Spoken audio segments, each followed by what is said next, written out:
Que a graça e a paz da parte de Deus, nosso Pai, e da parte do Senhor Jesus Cristo, seja com todos vocês. Amém? É um prazer estar aqui novamente com vocês através de mais um vídeo. Desta vez, eu gostaria de tentar responder a pergunta: a Bíblia é verdadeira? A Bíblia é verdadeira? Obviamente que sim. Você vai me dizer, obviamente, foi o que eu disse. Realmente foi o que eu disse. Mas é claro que, se você já tem opinião formada, mesmo o óbvio será absurdo, não é? Bem absurdo.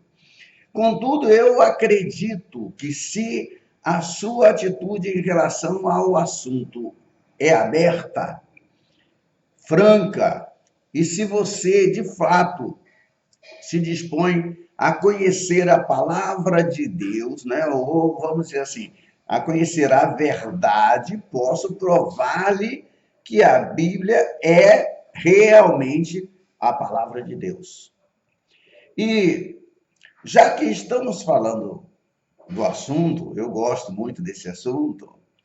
Se você tem sérias dúvidas sobre a existência dele, terá de admitir que, se consigo demonstrar que a Bíblia é o livro de Deus, então, obviamente, Deus existe. Porque se o livro é dele, ele tem que existir para escrever a Bíblia, não é óbvio? É claro que é óbvio. São muitas as razões que me levam a crer na veracidade da Bíblia. E aqui, neste vídeo, eu vou deixar 7 razões. 7, apenas 7. São muitas outras, mas vou deixar apenas 7. Primeira razão. Eu acredito que a Bíblia seja a palavra de Deus em razão de seu pressuposto. O dicionário define a palavra pressuposto como uma forte probabilidade, como a admissão da credibilidade de certos fatos com base em prova circunstancial. Aquele que busca sinceramente a verdade logo compreenderá que supor ser a Bíblia a palavra de Deus constitui uma hipótese honesta para se ter como ponto de partida. Ponto de partida.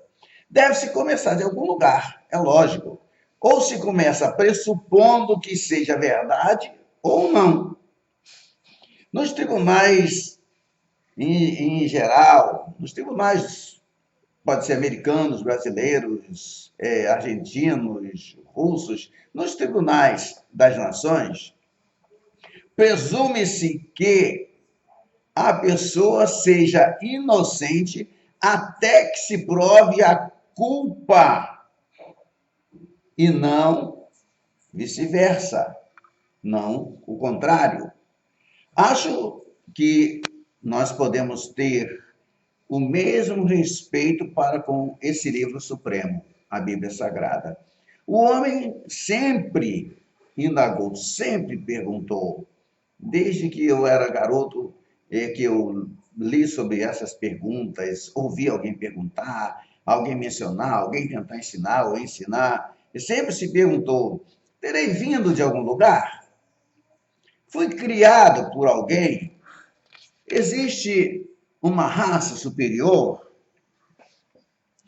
Se existe, terá ela algum dia, essa raça superior, dirigido palavra ao homem? Se o fez, o que terá dito? Será que alguém escreveu essas palavras?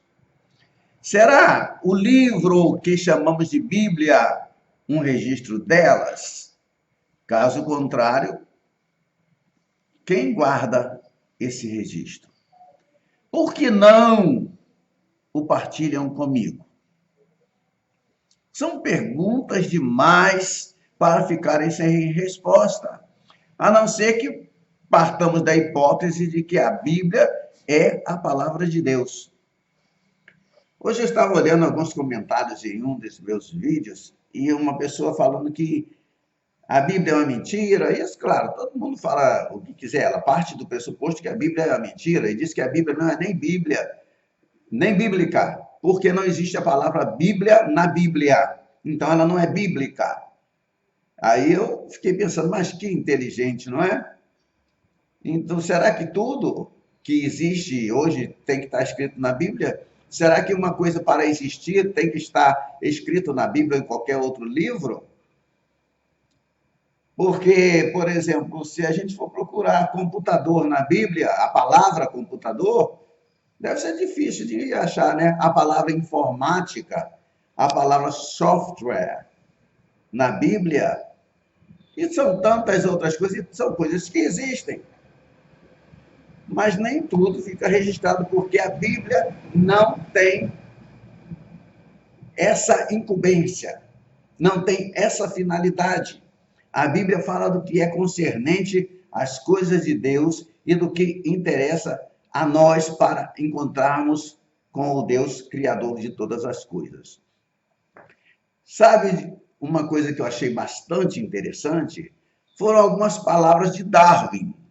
Darwin disse o seguinte: lamento ter desencadeado a possibilidade da evolução como teoria que os crédulos tomaram como verdade.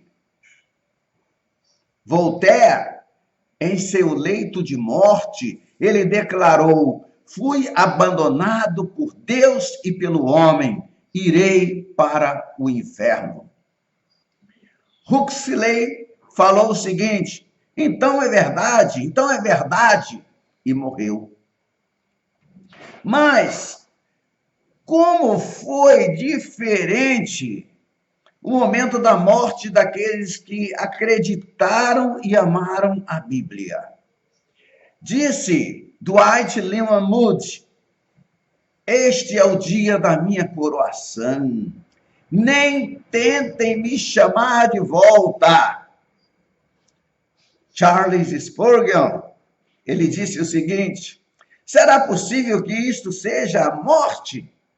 Pois é melhor que a vida. O doutor Amos Squire, que por muitos anos trabalhou para o presídio de Sing Sing, declarou: 97% dos homens que vêm para cá não creem na Bíblia e nem cursaram escola dominical ou receberam qualquer instrução sobre a Bíblia. Você entendeu? Ele disse que 97% dos que estavam presos foi gente que nunca aprendeu nada da Bíblia. A Bíblia deve ter alguma influência, não é? Vamos ver isso mais para frente um pouquinho.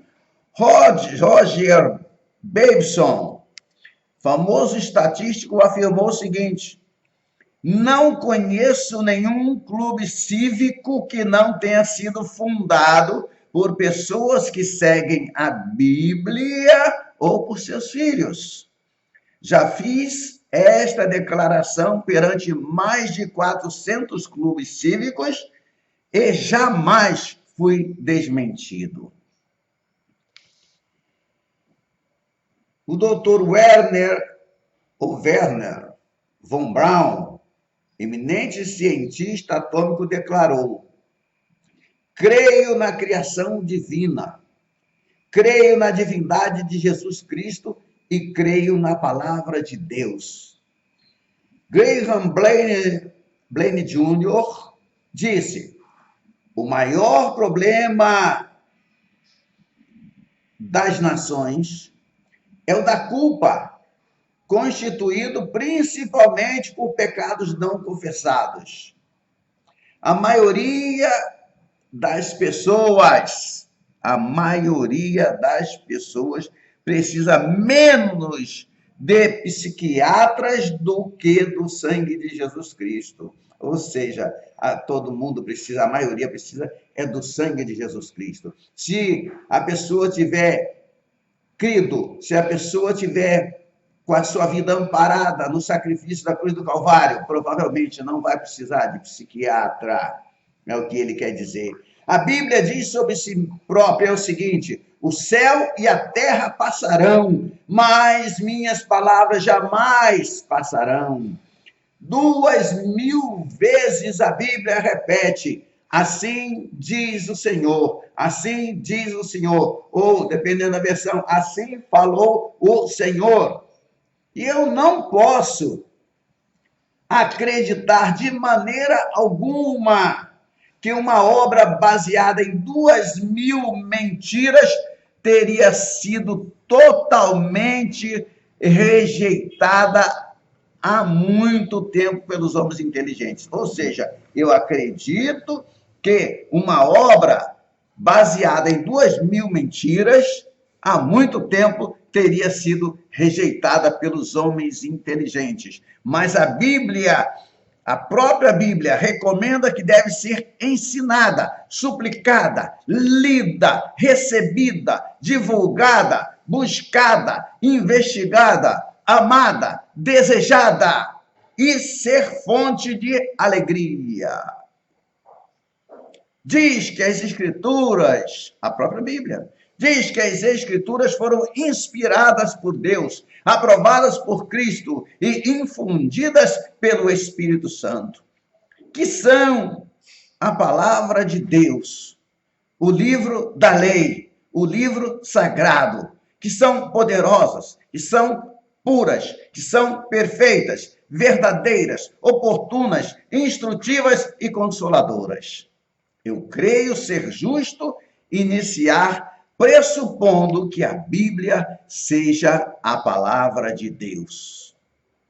Ok? Quando pela primeira vez Satã questionou diretamente o homem, foi sobre a veracidade da palavra de Deus. Ele não disse que as palavras de Deus eram falsas. Ele limitou-se a levantar a questão. Se Satã conseguir invadir a sua mente com uma dúvida, ele poderá avançar muito em direção à sua meta, que é enganar você. Segunda razão que me leva a crer na veracidade da Bíblia é o fato de que eu acredito que a Bíblia seja a palavra de Deus em razão de sua proteção. Sim, usei a palavra proteção. A Bíblia já foi amaldiçoada e discutida, analisada e ridicularizada por seus inimigos, louvada por seus amigos durante anos. No entanto, supera todos os outros livros. E é óbvio que alguém em algum lugar a protege. Alguém em algum lugar a protege. Quanto tempo, quantos anos, quantos séculos ou milênios Satanás tenta destruir a Bíblia e não consegue. Não consegue. Em 1907, um vendedor ambulante britânico que viajava pela Boêmia encontrou uma aldeia que jamais fora visitada por missionários. E ali ele constatou que as portas não tinham fechaduras. Portas sem fechaduras? Não tinham. As portas não tinham fechaduras porque o crime não existia. Ali naquela cidade não havia cadeias porque não existiam ladrões. A comunidade inteira estava convertida ao cristianismo. E ao perguntar que missionários haviam conseguido tal conversão, ouviu o seguinte relato. Eu vou ler para vocês o relato agora. Vários anos antes, numa aldeia das vizinhanças, um grupo de homens estava queimando centenas de Bíblias numa fogueira. e um pedaço chamuscado de um dos livros fora levado pela brisa até essa comunidade. Um ferreiro e seu filho o encontraram, e entre os fragmentos só conseguiram ler uma frase: o céu e a terra passarão, mas minhas palavras jamais hão de passar. Ficaram tão impressionados que passaram a percorrer outras aldeias, reunindo pedaços até constituir o máximo que puderam de uma Bíblia. Não a pregaram, nem ensinaram, mas durante anos fizeram-na passar de mão em mão. As pessoas leram, acreditaram na verdade ali contida, aceitaram Cristo e passaram a praticar seus preceitos. O Espírito Santo cumprira sua tarefa através da palavra. A terceira razão que me leva a acreditar na veracidade da Bíblia é que eu acredito que a Bíblia seja a palavra de Deus por causa de sua perfeição. Se você quiser, anote aí, perfeição.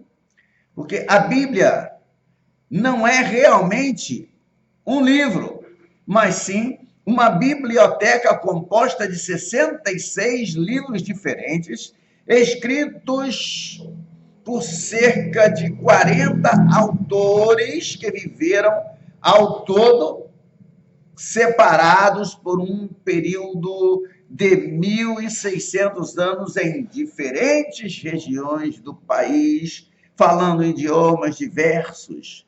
E muitos deles nem souberam da existência dos outros. No entanto, existe um plano de salvação, um Deus, uma teologia, uma fonte de redenção ensinados em suas páginas. Seus autores foram pescadores, reis, comerciantes, coletores de impostos, rabinos, homens de todas as esferas da sociedade ou da vida, se você quiser assim. Como explicar a unidade? Como explicar a perfeição do que resultou de tantos autores diferentes em períodos diferentes? Quando a gente lê, qualquer um de nós tem a impressão que foi escrito por uma única pessoa. Essa é a impressão que nós temos quando lemos a Bíblia Sagrada. Se você percorresse o mundo e escolhesse ao acaso 66 livros escritos em diferentes idiomas, sobre vários assuntos, isso no decorrer de 16 séculos, conseguiria formar com um deles, aí vem uma pergunta que eu quero te fazer, um livro perfeito? Conseguiria? O tema central da Bíblia é Jesus Cristo. A obra começa com Jesus Cristo como o botão no Gênesis, produzindo a flor, e o fruto completo na Revelação, no Apocalipse. O poderoso Rei dos Reis que estava por vir. O Antigo Testamento oculta a Cristo. O Novo Testamento revela a Cristo. O Antigo Testamento encobre Cristo. O Novo Testamento o descobre. O Antigo Testamento contém Cristo. O Novo Testamento o explica e é, de fato, o livro de Jesus. O livro de Jesus.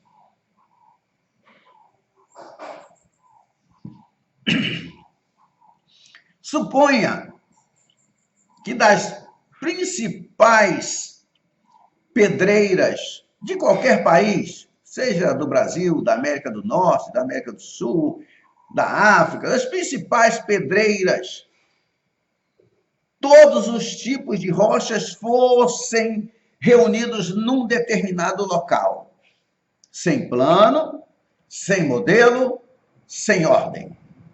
Então, depois de reunidas, haveria diante de seus olhos o mais perfeito e belo edifício jamais visto no mundo. Cada estaca, arco, abóbada, vão, contraforte, no lugar exato. Nem uma pedra a mais, nem uma pedra a menos. Como seria possível explicar a unidade do produto acabado? Até mesmo o mais mundano dos céticos teria que admitir a existência de um arquiteto central responsável pelo planejamento da obra. Como explicar o produto acabado, que é o mais belo e perfeito livro do mundo, a não ser admitindo a existência de alguém capaz de viver pelo menos 1.600 anos? E esse alguém não existe, a menos que seja um Deus e que essa Bíblia seja o seu livro. Como você explica a perfeição e o equilíbrio deste mundo? Desta terra que gira 23 graus e meio sobre o seu próprio eixo. 1 grau a menos e seria a queda na escuridão.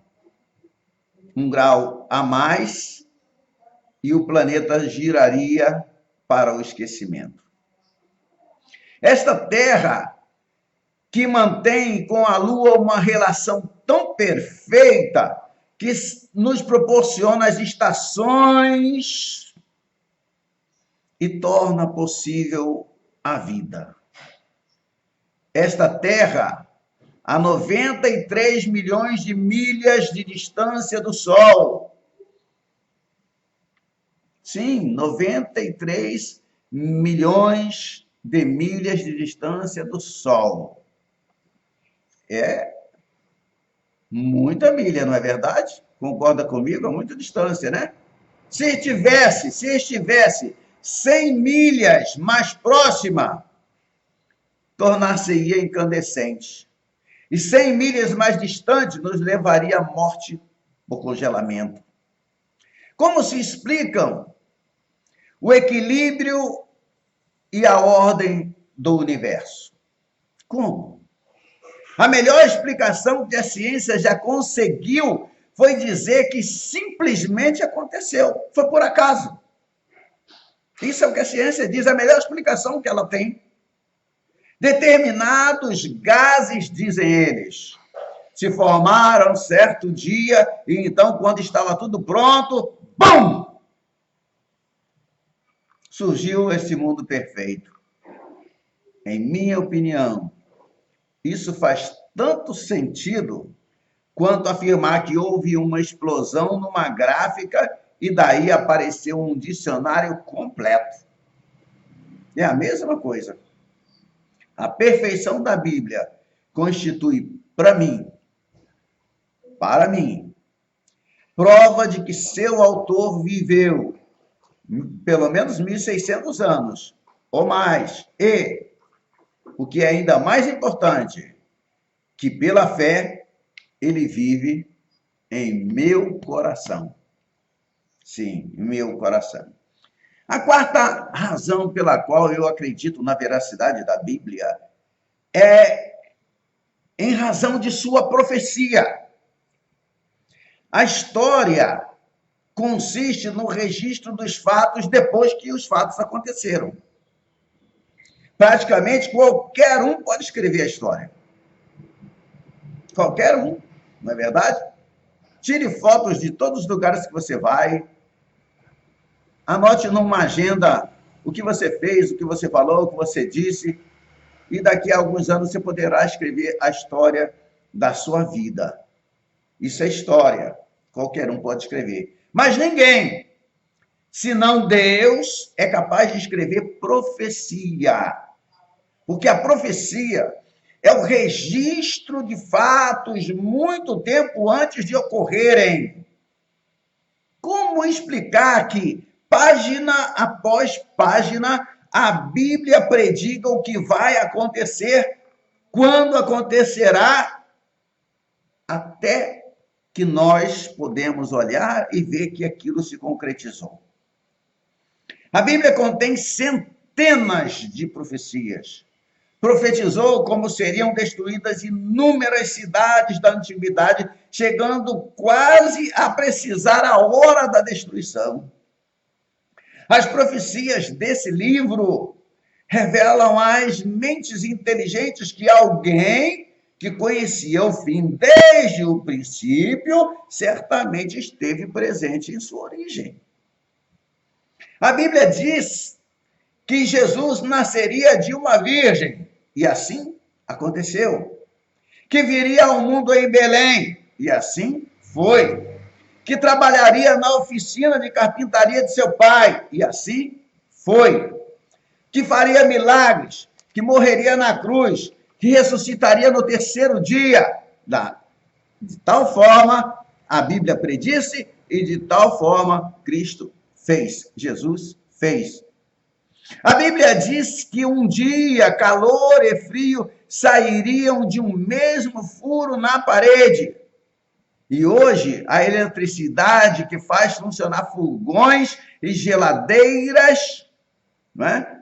A água quente e a água fria vem de um único furo na parede. A Bíblia diz que carruagens sem cavalos correriam em grupos de quatro emparelhadas sobre grandes caminhos de pedra. E aí eu pergunto, você tem passado por rodovias ultimamente? Tem? Será que você está enxergando o que eu estou enxergando? A quinta razão pela qual eu acredito na veracidade da Bíblia é em razão de sua perfeição. Por que isso? Porque não é um livro científico, é um livro religioso. Não é uma obra sobre como são os céus, mas sobre como ir para o céu. No entanto, quando aborda questões científicas, sempre se mostra correta. A ciência e a Bíblia não estão em contradição. Sempre que você, meu irmão, encontrar alguma suposta discrepância entre a ciência e as escrituras, haverá duas hipóteses. Ou não é realmente ciência, ou não se trata das verdadeiras escrituras. A Bíblia diz que nos últimos dias surgirão muitos pseudocientistas, erroneamente designados como tais, que enganarão a humanidade. E hoje em dia, muita coisa acontece em nome da ciência que, na verdade, nada tem de científico. Por exemplo, nenhum cientista verdadeiro jamais alegará que uma teoria é fato. A teoria da evolução não foi comprovada, então não é um fato. Nenhum cientista verdadeiro diz isso. Não foi comprovada. Tal como muitas outras tomadas como fatos por muitos que se dizem cientistas. E além do mais, todo verdadeiro cientista tem tanto interesse em comprovar a inexatidão quanto a exatidão de sua teoria. É comum também acreditarmos a Bíblia afirmações que realmente a Bíblia não faz. Ela não diz, por exemplo, que a Terra tem 6.000 anos de idade. Ela fala de dias da criação. Só que a palavra hebraica yom, ou seja, dia, não, quando ela é traduzida, yom, permite muitas interpretações e não significa necessariamente um período de 24 horas. Em Gênesis 1, capítulo 1, verso 1, Deus criou a terra. Mas em Gênesis 1, 2, a terra caiu. Tornou-se sem forma e vazia, um caos, oca. Algo aconteceu entre o versículo 1 e o versículo 2. A terra permaneceu vazia e impotente por incontáveis milênios. Há quem acredite que há um período de 200 milhões de anos entre o verso 1 da Bíblia e o verso 2 da Bíblia. A Bíblia não contradiz a ciência quanto à ordem da criação de vida na Terra. Os animais existiram no planeta antes do homem, e quando Deus criou Adão e Eva, fez vir a eles os animais que já existiam para receberem nomes. Mas o homem foi criação instantânea do Deus Todo-Poderoso. A Bíblia diz que a vida da carne está no sangue. Isso em Levítico 17, 11. Era costume a sangria, que levava à morte. Atualmente, o homem faz transfusão de sangue, ou transfusões, se quiserem colocar no plural. Os cientistas estavam enganados. A Bíblia estava certa. A Bíblia diz que ele ergueu a terra sobre o nada. Em Jó, capítulo 26, verso 7. Durante anos, os cientistas riram disso, afirmando que a terra tinha uma base. Mas agora a ciência já tem admitido faz tempo o seu erro. A ciência estava enganada, a Bíblia certa. Agora se sabe que a Terra está solta no espaço. A Bíblia diz que ele se sentou sobre o círculo da Terra. Dizia-se que, ou sobre o globo da Terra, dependendo da versão. Dizia-se que a Terra era plana, mas agora se sabe que é redonda. Ele, de fato, tem assento sobre o globo da Terra. A ciência estava enganada, a Bíblia certa. A Bíblia diz que há uma área vazia no céu do hemisfério norte. Os cientistas desprezaram essa afirmação, mas agora se sabem que é verdadeira. A Bíblia diz que as estrelas matutinas cantam todas juntas. Os cientistas negaram, mas hoje sabem que os corpos celestes produzem vibrações fonéticas, meus queridos. As estrelas matutinas, de fato, cantam juntas. A ciência estava enganada e a Bíblia correta. A Bíblia diz que havia caminhos nos mares. Os cientistas não acreditavam nisso, mas agora sabem que é possível seguir as correntes marítimas e navegar contra os ventos. A ciência, mais uma vez, estava enganada e a Bíblia certa. Uma coisa é Moisés ter conhecido os 10 estágios da criação, mas lembremos que conhecia também a ordem dos mesmos, a ordem dos estágios da criação. E eu pergunto agora, quem contou a ele? Teria ele adivinhado? Qual seria as chances de Moisés de elaborar, ou, para você entender melhor, de colocar tudo na ordem exata, na ordem correta? Quer fazer um teste? Gostaria de fazer um teste comigo? Ponha 10 moedas no seu bolso. Pegue uma caneta e numere-as de 1 a 10. Coloca tudo no bolso, depois de numeradas de 1 a 10. E tire uma. Tire uma. Você terá a chance, ou seja, uma chance em 10 de tirar o número 1. Não são 10 moedas? Uma chance em 10 de tirar o número 1. Põe a moeda de volta no bolso e recomece. Você terá uma chance em 100 de tirar o número 1 e depois o número 2. Em sequência. Devolva as moedas ao bolso e comece de novo. você terá uma chance em 10.000 de tirar em ordem os números 1, 2 e 3. Recomece. Você terá uma chance em bilhões de tirar todos os números em ordem. Moisés devia ter uma tremenda capacidade de adivinhação, não é verdade? Ou será que foi Deus quem o instruiu? Já parou para pensar nessa possibilidade? Ou de acreditar que foi assim que aconteceu? Que foi Deus que o instruiu? A sexta razão pela qual eu acredito na veracidade da Bíblia, eu disse que daria 7. Eu acredito que a Bíblia seja a palavra de Deus em razão de seu poder.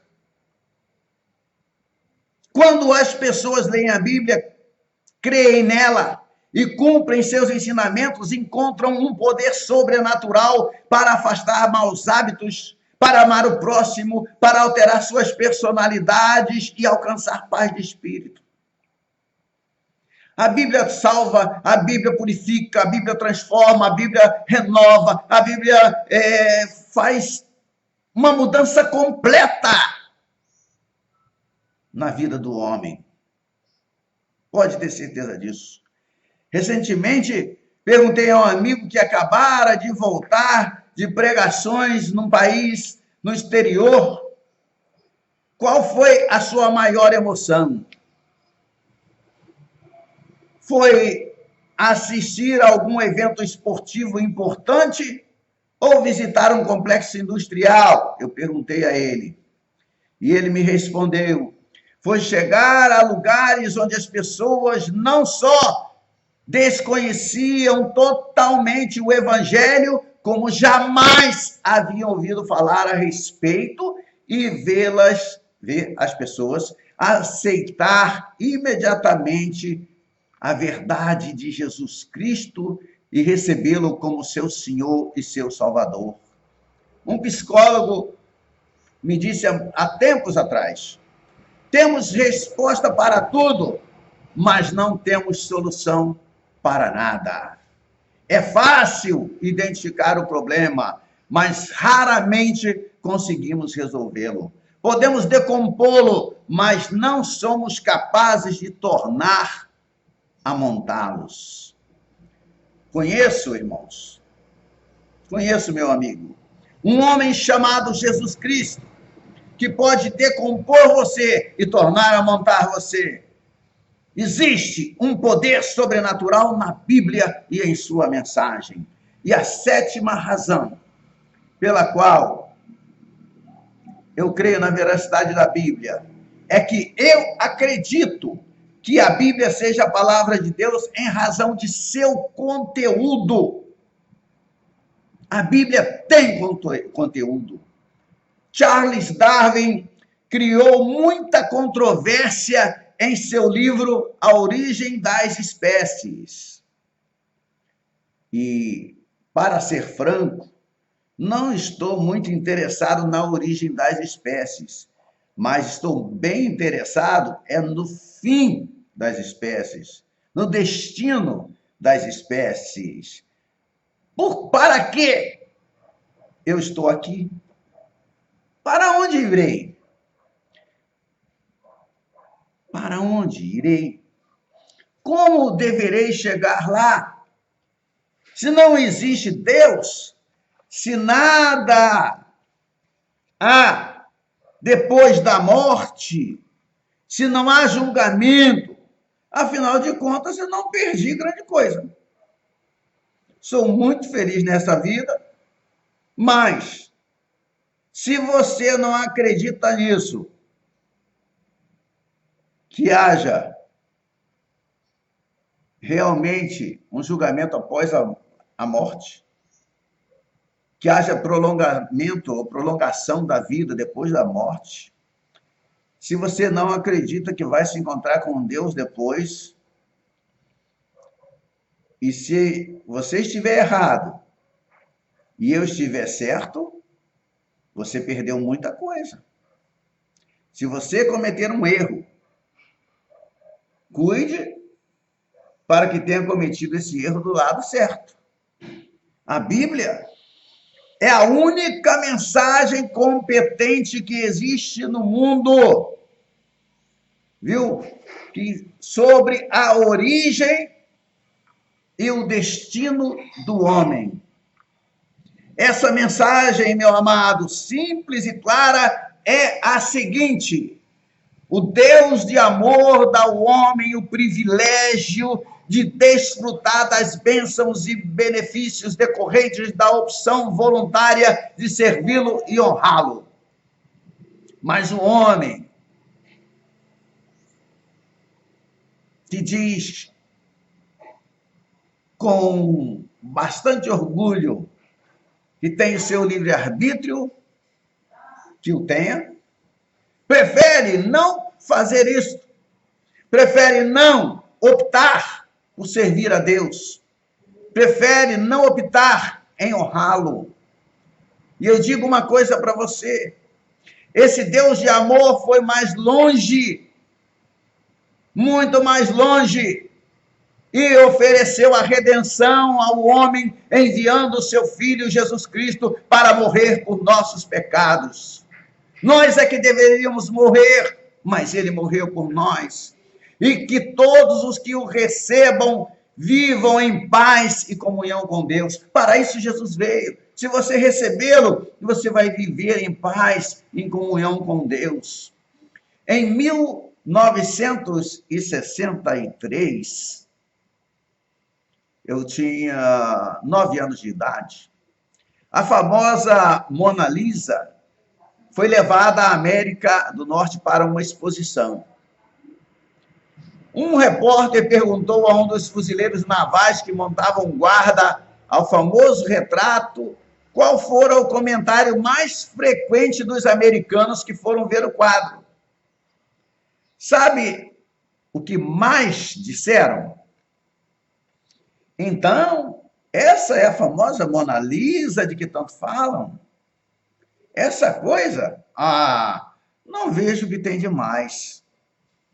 Lembre-se disso.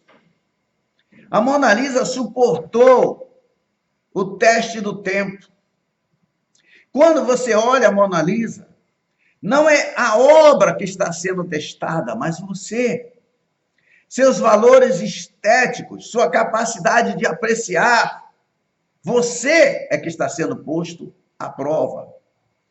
Quando você contempla a palavra de Deus, não é a palavra de Deus que se submete a uma prova, é você.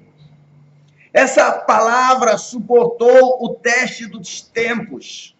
Ainda será o livro dos livros quando os escritos dos homens tiverem passado a obscuridade do vazio literário. A Bíblia é um espelho que reflete a glória de Deus e a culpa do homem, e o Jesus Cristo que corresponde a essas necessidades. Não atire pedras, aceite a sua necessidade, receba Jesus, viva e morra pela palavra de Deus. Ser Walter Scott, um cavaleiro, Walter Scott. Em seu leito de morte bradou: tragam-me o livro. Seu sobrinho perguntou: que livro, senhor? E Scott respondeu: jovem, há apenas um livro, a Bíblia. Paz seja contigo. A Bíblia é a palavra de Deus.